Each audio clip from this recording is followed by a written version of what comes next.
Hi, my name is Millard Latimer, and as we prepare for the centennial of the 1921 Race Massacre, I'm here to talk to you today about the second Kwanzaa principle, which is Kujichagulia, or self-determination.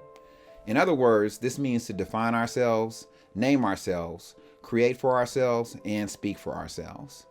As we reflect on the 1921 Race Massacre, I believe that Kujichagulia, or self-determination, is one of, if not the most important of the Kwanzaa principles.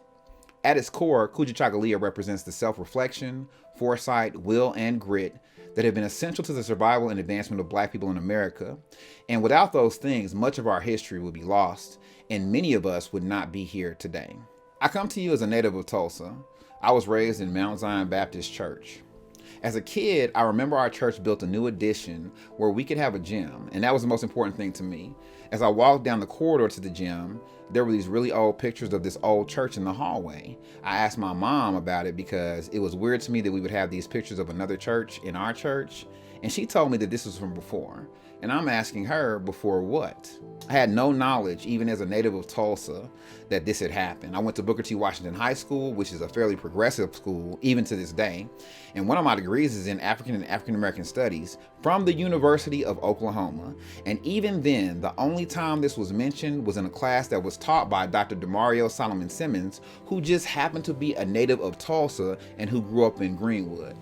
Now, my mother, being the historian that she is, broke down what happened during the massacre, which was almost inconceivable to me even as a child. Even as she told me, I could not process the gravity of what had occurred, and it wasn't until much later that I could fully absorb exactly what had happened. It still shocks me to this day the degree of depravity and human indecency that it would take for you to not only kill these people, but then also to destroy their livelihoods, take it further and eradicate their history and pretend that this never happened in the first place. Or even worse, to slander those people and pretend as if they had destroyed their own community. As if brilliant millionaires would destroy their own businesses. Even in the aftermath, they passed laws to prevent Reconstruction. They used urban renewal to displace Black people who were still there. And they even built a highway directly through the neighborhood to prevent us from building back. I tell you this story to highlight the importance of self-determination, because even given these pressures that still currently exist to suppress the reality of what happened, it would have been easy to give up and move on. But I grew up getting my hair cut on Greenwood.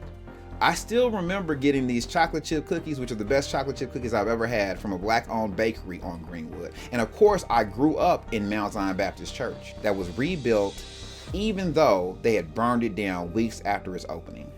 Kujichagulia, or self-determination, is what allowed us to push forward and continue to build. It is one of the greatest aspects of our culture. One of the most admirable things to me is that this principle encourages us to see beyond ourselves, looking both forward and backward with the goal of continual advancement through hard work.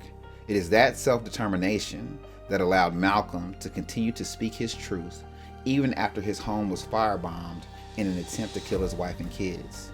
It's the same thing that allowed Martin to continue to speak to us about economic empowerment, even though he knew at the time that he would likely be killed for the words that he was saying. It's that same determination that even after almost 100 years of suppression allows us to watch shows like The Watchmen or Lovecraft Country, where they still tell our stories to this day and reveal the truth of what happened to Tulsa to the world. In many ways, our current world mirrors that of the post-massacre world of Tulsa. We are currently in a rebuilding phase after catastrophic events have destroyed our way of life and continue to threaten our existence. Yet despite our constraints, we still move forward together to build a better and brighter future. And in that vein, that self-determination is what has enabled us to survive and will allow us to thrive in the future. I will close by asking you to reflect on 3 questions that are at the core of Kujichagulia. 1, who am I? 2, am I really who I say I am? And 3, am I all that I ought to be?